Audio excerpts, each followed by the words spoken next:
everybody. Welcome back to the show, Science Facts and Fallacies, episode 251. So good to be with you. My name is Cameron English, host as always, joined again by Dr. Liza Dunn, physician, toxicologist, real sharp lady here to answer all of the questions, all the technical science stuff that I don't figure out. Liza's here to do that. How you doing? Good to see you. Fine. How are you? Good to see you. Do you have a good week? I did. I have a 2-year-old, so my week just kind of it's just a flurry of like diaper changes and work, and then now we're here. So I'm like, oh, good. We get to have a conversation with an adult that isn't my wife. There you go. Exactly. I love my wife, in case she watches this, by the way. I just mean that, you're stuck in a house with one person and a 2-year-old. So anyways, a 2-year-old. I did want to start though with a funny story, because we text throughout the week talking about things we're going to discuss on the show. And you sent me a link to a tweet where excuse me. I apologize for sending like a 7-year-old smoker. I've got a cold or something. You sent me a link to a tweet, and it was a physician or a nutrition, some guy who was talking about the fact that statins, which are cholesterol lowering drugs, are comparable to Oreos apparently. And so I looked at this and I was like, this is just some like low carb goon who's like, yeah, eat Oreos because statins are evil, right? And so I sent that to you. I said, so as he's saying statins are bad, and you're saying no, there's actually some cases genetically where this makes sense for people, like where because of their phenotype or whatever, you could do this and it would actually help apparently. And I was like, okay, but what he's saying is Oreos are the same as statins. You're like, no. That's how it's going to be interpreted. But what he's at, and I went, oh, I think I just proved your point, right? It was just so funny, because like the focus of the show in so many cases is, have your critical thinking cap on, or whatever cliche you want to use. Be skeptical. But even when you were, giving me info and saying, here's how to understand it, I was like, oh, so like this? You're like, no. So, I mean, you don't have to do a deep dive on statins, but maybe if you could just give people a little background on what was going on there. Yeah, it was actually kind of funny, and I haven't followed through on reading it in great detail. But the funny part was that it's a medical student who's doing research at, I believe, Harvard, and has a genetically acquired high cholesterol level. And so what he did was he thought about the reason why his cholesterol levels are high, and came up with a theory that you could actually reduce it by eating Oreo cookies, because you can fill the glycogen levels in your liver. And then, so anyway, long and short is he did an N of 1 study on himself and ate Oreo cookies instead of statins, and demonstrated in his particular phenotype, or his particular genetic makeup, that it did lower his cholesterol. And so he went and said, retweet this. This is awesome. And then had a conversation with Walter Willett, who is very, as some people who listen to the show might know, who's a Harvard researcher that is very anti-meat and plant-based diet, and has gone after people who have a different opinion about healthy eating. And so it was kind of interesting to see them have a very brief snippet of a conversation. But there's more to learn from this. I haven't read it in great detail, but it's gotten tweeted all over the place. And of course, people are talking now about all the downsides about statins. And I would just recommend that people not give up statins and in place of and to have Oreos take their place at the moment. That's probably bad medical advice to do that. So follow your doctor's advice. Yes. Yeah. Always a good starting point is to say, what does my doctor, the person who has expertise and knows my medical history, what do they think of stuffing Oreos of this? Yeah. Instead of right. And it's not to say that and again, it goes in the reverse direction, right? It's not that statins are universally good for treating cholesterol. No. I think the point is that there's nuance here that you could gloss over very easily if you're not careful, as I very nicely demonstrated, right? Yes, and unfortunately, there's also a campaign against statins, which are very good drugs for the people who need them. But there's a campaign against them that's a little bit anti-scientific as well, and that actually goes all the way back to Stephanie Seneff. You don't say. You don't say. The lady that thinks glyphosate causes school shootings also doesn't like statins. There's a campaign against every drug, I guess, is the message here. Moral of the story. Anyways, okay, let's get into our stories. I just thought that was amusing, using myself as the guinea pig who gets things wrong, right? So just be careful online. That's all. That's all there's to it. Okay, but in any case, 3 stories as usual. So first up, chronic inflammation may be a disease of affluence. Second, is it safe to have your ancestry data online? Here's what experts say. And this is in lieu a couple months ago of a data breach at 23andMe, which we're going to talk about. And finally, we're going to do a story that I wrote a little while back for the American Council on Science and Health. Are corporations in Western countries shackling African agriculture to suit their interests, or is it anti-GMO groups doing the shackling? Intriguing stuff, as always. A classic for us, Liza.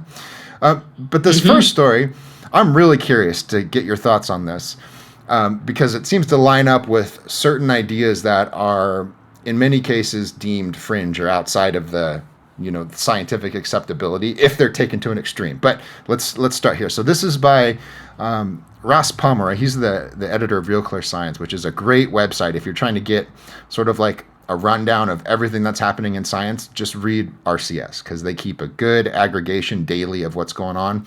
And Ross is a sharp guy and a great writer. So he's writing here for Big Think, and he's talking about some research looking at the difference between children who grew up in wealthy countries like the United States and poorer countries in other parts of the world. And the idea here is that we live in such clean environments, especially coming out of COVID, when you think about it, right? There's hand sanitizer everywhere. Everyone's cleaning everything constantly. Everybody's isolating. Right. So not just COVID, but as over the centuries, as we get wealthier and as we try to keep things cleaner, this seems to possibly have some downstream and some harmful effects, in that you're not exposing your immune system to relatively harmless pathogens that it needs to learn to recognize and get stronger as a result. So when you encounter stuff that can hurt you, your immune system knows how to fight it. And the hallmark of this, according to this research, and this is from a study that was published in the Proceedings of the National Academy of Sciences, so a very reputable journal. And as far as I can tell from this researcher, this is someone who's a genuine scholar. But in these countries, as in our country, like United States and Canada and Europe, as kids get older, they start to experience chronic inflammation, and it shows up as like aches and pains or low-grade fever, but it's chronic, it's ongoing. It's not fatal or very serious, but people experience it throughout their lives.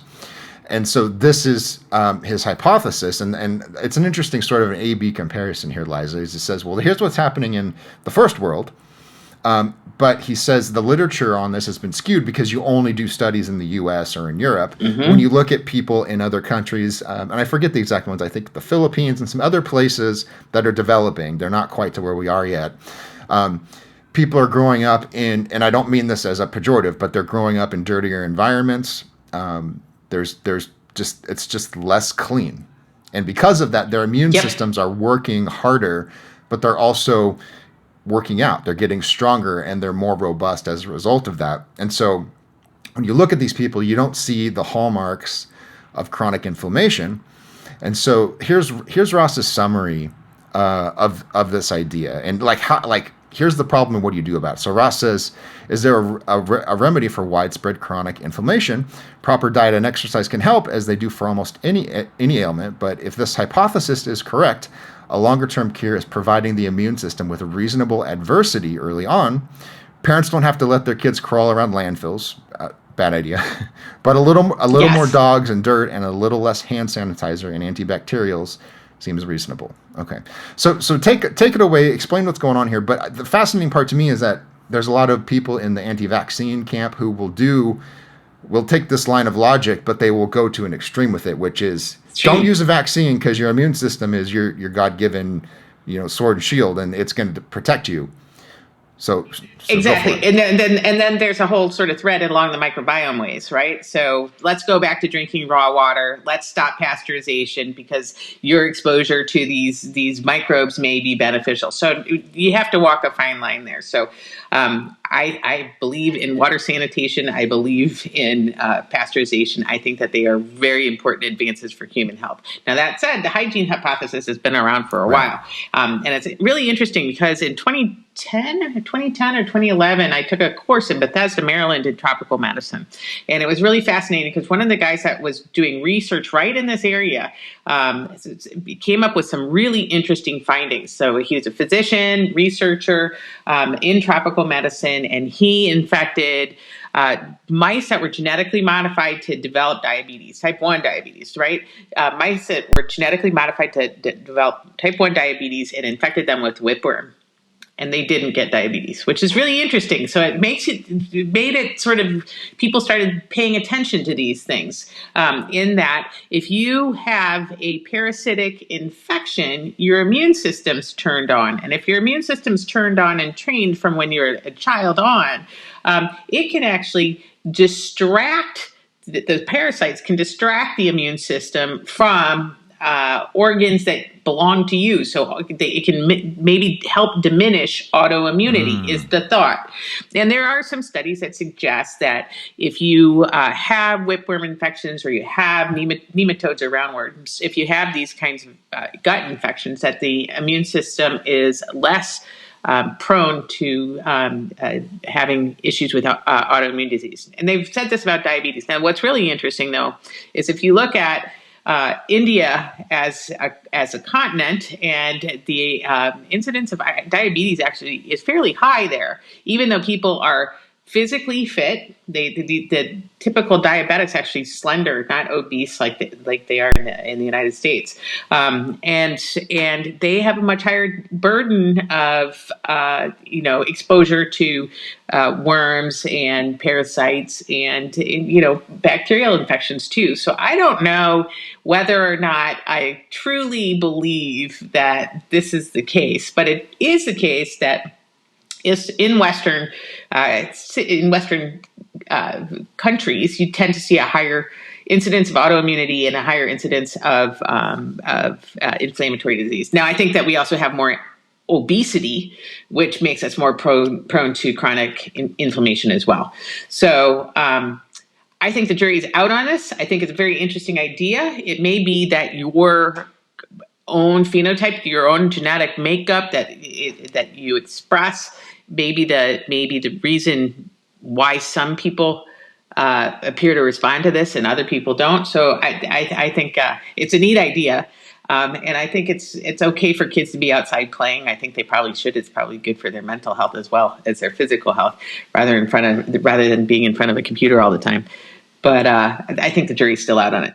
Definitely ongoing, and nothing's conclusive. Maybe that's the biggest difference between the folks who say, don't take vaccines, don't take medicine because you have your immune system. Like they're definitive about it. Whereas what the evidence seems to suggest is there may be something going on here. There may be some signal in this noise, but let's look into it, So like, for example, Yes. I've seen, this was years ago, but I've seen some data suggesting that kids that grow up on farms or in rural areas, they're exercising a lot. They don't call it that. They call it climbing trees and, fishing or whatever. Yes. But they're outside, they're in the sun, they're running around, they're socializing. And as a result of that, they're exposed to dirt and they're exposed to probably not terribly harmful things, but their immune system has to work harder. So, maybe there's something here. We just can't say with confidence yet. But it's fascinating to think about. Yeah, and it seems, just a final thought, like with my son who's rapidly growing up, he's 2.5 right now. When we turn off the TV and we let him play, he just goes for it, right? It's instinctive. If you let him go outside and run around, he will. And if you let him build That's stuff, right. It seems to make sense, right? The whole, like the argument that, there's a mismatch between our genetics and our modern environment.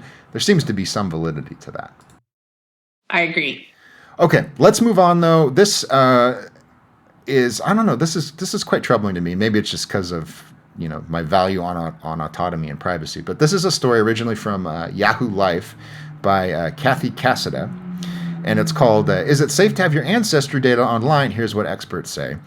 So apparently it was back in September or October, I want to say, the website 23andMe, and this is one of those companies where you spit in a tube and you send them the package, and then they map all your genetic data and they say, hey, you're from this place and you're related to this person. And we'll get into, some of the health claims they make. I don't think that's very robust, but they'll also say, you have this allele for blah, blah, blah, and you might be at risk for whatever.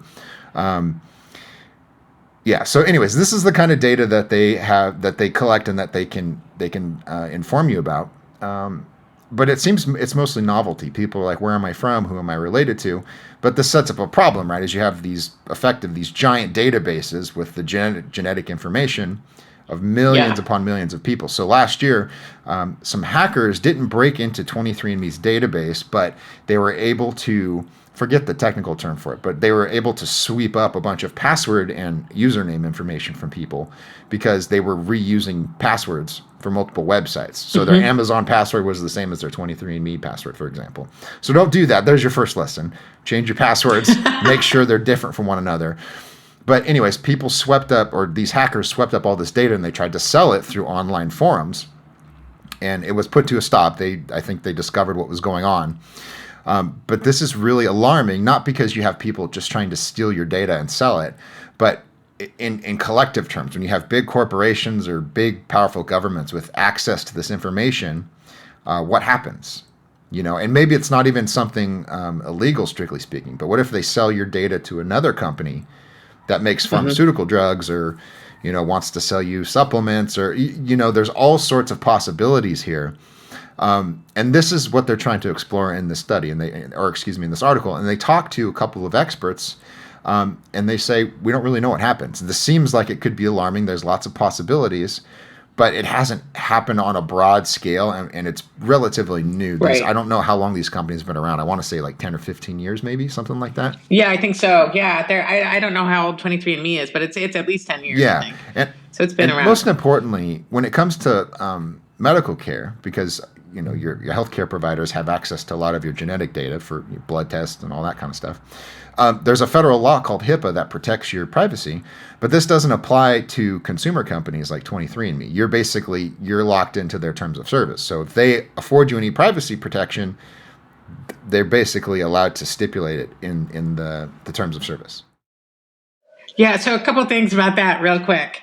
HIPAA theoretically protects your health information, and it's actually sometimes frustrating for doctors to try to talk to other doctors, especially if they're a small group of people like toxicologists. There are not very many of us, but hospitals can sell your information, and Epic, which is one of the programs that is a data collection mechanism, can sell your health information too.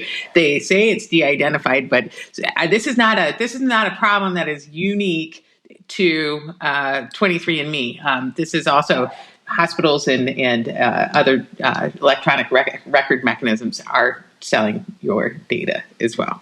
So HIPAA kind of does some stuff, but not always. People imagine that it's a little bit more protective than it is. In terms of 23andMe, the thing that concerned me the most was, well, if you could actually get into people's DNA data, you could get information about diseases. You can also get information about ancestry and use that nefariously. So one of the big concerning things was that I think it was 14,000 Ashkenazi Jewish people were identified through this. I think so, yeah. And given the situation that's going on in Israel, and given global issues around that can be very scary for people. So that's concerning. The other thing that could be concerning is that law enforcement agencies have used DNA information to go and find criminals, and that, however that works, is fine. But you also wouldn't want an illegal organization coming and finding your family members if you were in some kind of trouble. So I think that this actually could present a huge problem. Not just from the genetic standpoint, but from the networking standpoint that this goes through. So, I think it's a problem, and we need to figure out how to make sure that people's data is very, very rigorously protected. Yeah, And another fascinating question, and I read a book about this years ago called "Who Owns You" by a philosopher named David Kepsel. And he's talking about, who owns your DNA? Is it you? I mean, that's the natural, that's sort of the baseline, right? I mean, it came out of my body, right? But when you think about DNA, it's like, it's universal, right? Most Yes, that's right. That's the genetic code for almost everything, with the exception of a few, like microorganisms, I think, right? Yep. So, you know what I mean? Like, do you really own it? Is it owned collectively? Is it, right? These are the kind of questions that we're just starting to grapple with. And that's what really freaks me out is, I don't think the best answer seems to be, be as, close to the chest as you can with your of all your information, your genetic data, don't That's share exactly it right. unless you have to. And what's don't share it unless you have to. And the other thing that's really kind of interesting is that's a real good philosophical question. That's a kind of the same level of, whether you as an individual human being are like, it's the balance between the benefit for the community and the individual. And I tend to lean much more towards the individual rights within the limitations of the community. But I think it's a interesting philosophical question to think about. You are unique as the way your DNA is expressed has made you as a completely unique person from somebody else. And I think that's a fascinating balance, right? Yeah.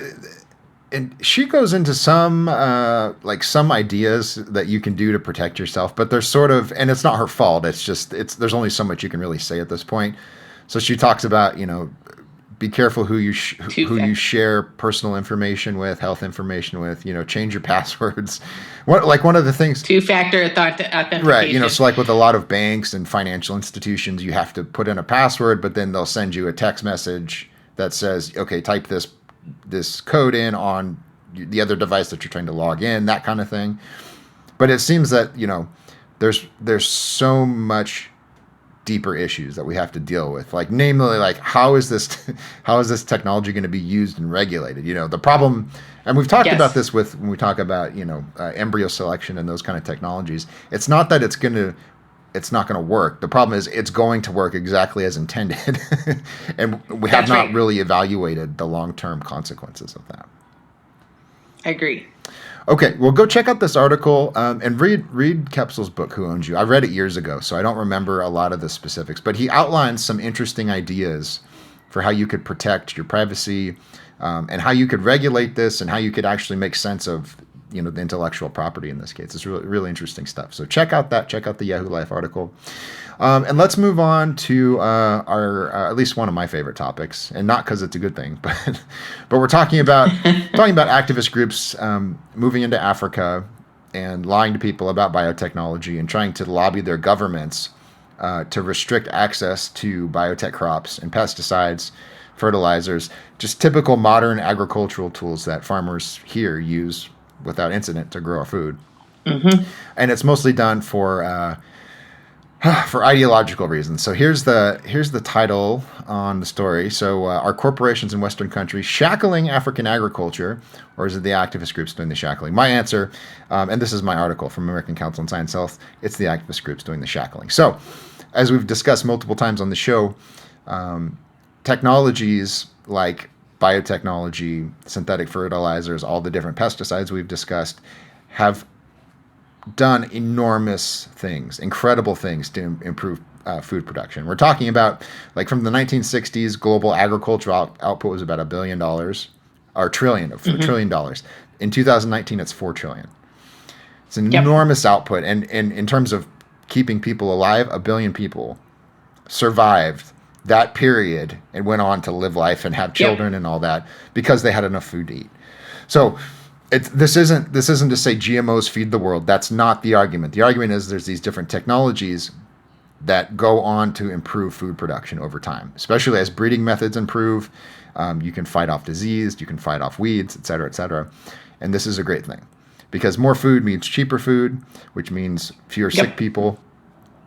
More income for agriculture means other people can move into other sectors of the economy. And then pretty soon you have a civilization with airplanes and, electric That's right. cars and all the things that we enjoy, iPads and Kindle, all this stuff, right? It all starts because our fundamental needs are met, and a big part of that is agricultural technology. But there's this group of people, and it's usually the same typical, there's stereotypes, right? And the Western activist is a stereotype. It's like someone that lives in a big city in a high-rise apartment. They have no idea what they're talking about. They maybe have a law degree, and then they take up a career in talking about agriculture with no interest in what farmers or scientists think. And this is the problem here. So it's specifically, I'm responding to a magazine called Jacobin Magazine, and they are, and we'll talk about this a little bit later, but they're an explicitly socialist, Marxist outlet. They say they're the voice of socialism in America, and the thesis is one we've talked about in different forms before. It's that you have these powerful, wealthy corporations like Monsanto, which is not a thing anymore. They go into these countries, they hook farmers on their pesticides and their patented seeds, and then these farmers become addicted to these technologies, but they have to keep buying them, and then they're stuck in a cycle of debt, and then the technology doesn't work as well as they're promised, and then they're still poor, and now they're slaves to Western corporations, and then the world's going to fall apart, right? It's utterly silly. This is not, for a variety of reasons, this is not true. One, of course, is that a lot of farmers want this technology.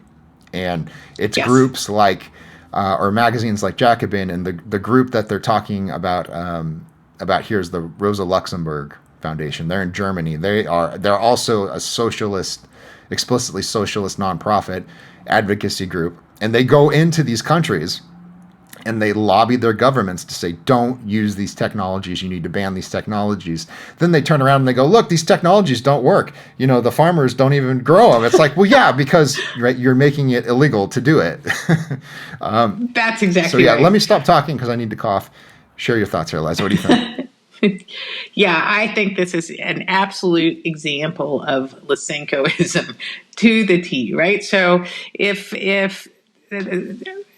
if you want to take it from the socialist lens, socialists don't have a really great track record for growing food, right? So if you look at the Holodomor, if you look at collectivization of farms and things like that, over and over and over again, when they follow the methods suggested by socialists like Trofim Lysenko, you get mass famine. The UN has got a policy that as an international human right is the right to food and the right to health. And so in order to fulfill that idea, farmers in sub-Saharan Africa and in Southeast Asia, who are at most risk of crop failure and malnutrition and insect-borne illness, should be able to get access to the same technologies that liberated the West from the subsistence farming. There's this romantic notion that subsistence farming is somehow beneficial and wonderful and good for the environment, when it really shackles women and children to the land and makes them completely dependent on their small crops for output to survive. And if like I've always said on the show, in 1900 in the West, we lived to the ripe old age of 45, and 45% of the population farmed. And now, because of the scientific advances in farming, which are as impactful to public health as vaccines and antibiotics, if not more so, because food security is really, if you're looking at Maslow's hierarchy of needs, food security is the basis of being able to blossom, right? So in 2000, you've got 2% of the population farming, and out of the United States, not only are they farming productively, but they're exporting 23% of what they make. So it's really crucial for food security.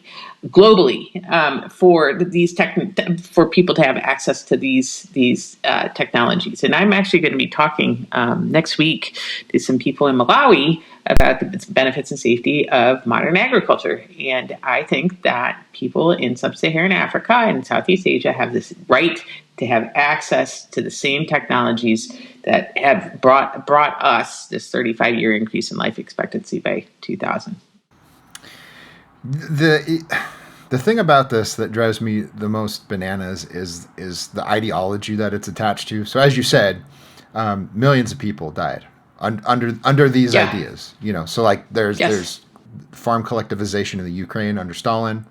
You can read Robert Conquest is a great historian. He wrote a book called Harvest of Sorrow all about this. Millions upon millions of people just dead because their farms were taken and collectivized, and bad farmers were put on the land. Right, so you take the productive people away, you kill them or you starve them. You put bad people that don't know what they're doing. Everybody starves because no one knows how to grow food. And then Lysenko, of course, had this weird Marxist idea that plants also responded the way that humans do. So like you could grow plants that don't grow well in northern Russia, for example, because you can teach them. They it's you can expose them to the cold, right. And that's right. Yeah, so you could toughen them up. And this is the sort of, this is the, sorry to be, blunt here, but this is the Marxist fairy tale, which is like you can just remake man with the right incentives or whatever. And of course, we know how that worked out. There's 100 million fewer people in the world. I didn't, that's not. That's exactly right. And he also, his work was fraudulent. Yeah. And people who tried to stand up to him, like Nikolai Vavilov, who is one of the most important plant geneticists of his time. We still use some of his plant breeding techniques today. And Nikolai Vavilov took him on, and Vavilov got sent to the Gulag and died of starvation.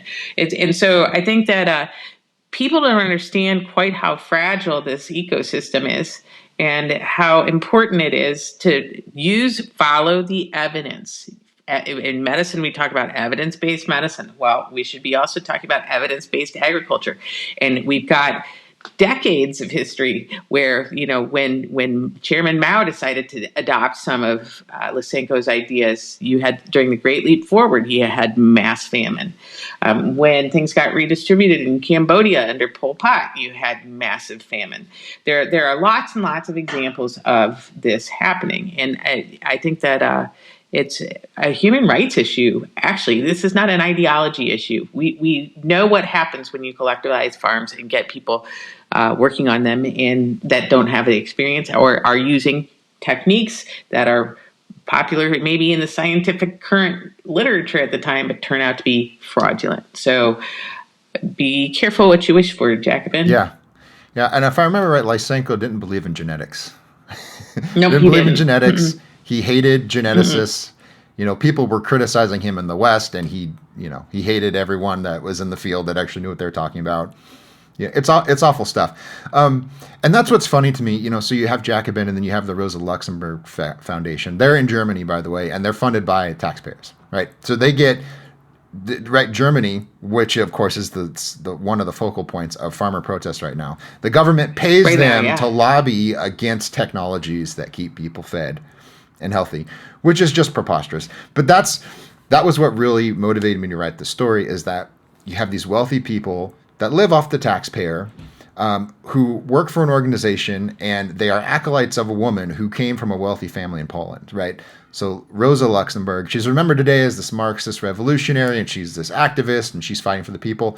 She was rich, and her family was rich. And she did dedicate herself to these ideas. That's fine. Good for her.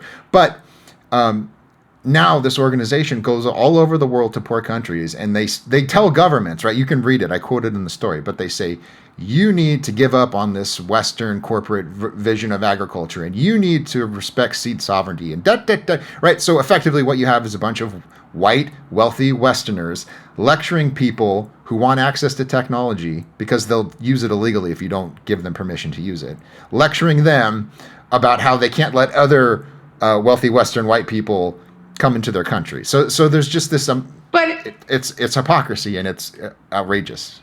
And what it's done is, and it isn't only just limited companies from going into countries, it's limited scientific research that's very good research from happening and taking hold that people from Africa are doing, right? So if you think about Lena Tripathi coming up with a GMO banana, which is banana is one of the staple foods in Uganda, and it's under threat by a bacterium that causes a disease called banana wilt. There are a couple different. There are some fungi that do similar things, but you can genetically modify it. And she came up with she's an independent scientist, came up with a gene in a pepper that prevents that, or that makes that banana resistant to that disease. So you've got everything there. She's an independent academic minority who's being told by Western colonizers that she shouldn't be using this technology that could actually help subsistence farmers in Uganda feed their children. And to me, that I don't understand how they can make any moral claim when they're preventing her from getting her science out there. Yeah, it's evil, and it has strange support. So the same people here who will complain about the West is recolonizing the developing world, and we need to decolonize science, and we need to take the focus off of this Western way of thinking, the scientific method. That's the idea. Like that's just a serious argument that people make, that this is a white man's way of looking at the world, and that's dumb, right? There's great science all over the world, and there has been for all centuries. Over the world. It's a silly idea, yeah. But it's these people who buy into some of these critical theory ideologies who push these very same ideas. And it's insane to me that, and it's like Scientific American, and it's major academics at universities in the United States. It's like people that should know better, and people who on one hand, on another day will say you need to follow the science and you need to trust the experts. And they're trying to they're trying to take the moral high ground. The moral high ground is the advances in agriculture liberated women and children from the land. And those women and children were able to do other things. They could go to school and things like that. People in developing countries should have access to that same technology. So there's whole societies can rise above the poverty level. It's just it's unthinkable that there's so much fear mongering around it. And if you look at what happened in Sri Lanka, it's exactly because of this kind of advice that was given by people like Vandana Shiva, who went and advised the government that GMOs are bad and pesticides are bad and fertilizer is bad and it's ruining the planet. And the country goes agrochemical free overnight, and then the whole country collapses. Right. That's not a good outcome. Yeah. One other issue I want to deal with. Well, there's two more, but the first one is I want to talk about pesticide use, because that's another claim they make in the Rosa Luxemburg Foundation, or Jacobin, I guess, in this story, is they say, can you see my screen, Liza? Okay. Yep. So this is a graph from Our World in Data, and one of the things they say is that these Western companies, they come over into Africa, into Southeast Asia, they dump all of these toxic chemicals into their agricultural system, and then everyone gets sick and they're poisoned, and you're still paying for expensive chemicals that kill you. I don't know why anyone would do that, but this is the kind of ideology you have to deal with. So this graph is from Our World in Data. I just wanted to put this visually. This is collectively pesticide use in Africa over the last 30, 40 years, whatever. It is essentially flat. There's a couple of increases. To a certain extent, that's unfortunate, because it means that they don't have, in many cases, they don't have access to the tools that they need.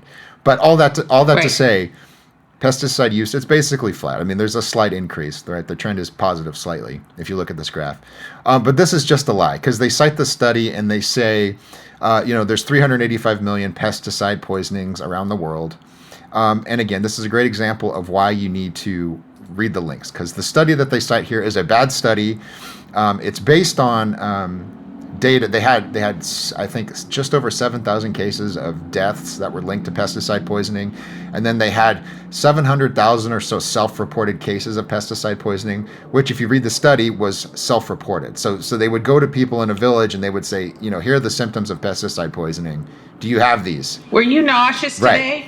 Right. And again, Right? this is the thing, we really criticize the anti-vax folks or the alternative health people when they do this, because they will say, oh, do you have gastrointestinal distress? Oh, well, you need to buy my apple cider vinegar because that's stupid. That's exactly the foundation for this study, right? So they're extrapolating to a massive number from a tiny number, which is dubious, I think, because you can't, it's very dubious, right? And the assumptions in it are based on self-reported data. So that's silliness, right? So in other words, one of the fundamental planks in this article from Jacobin is that there's all these pesticide poisonings. No, there's not. This is bad data. Yep.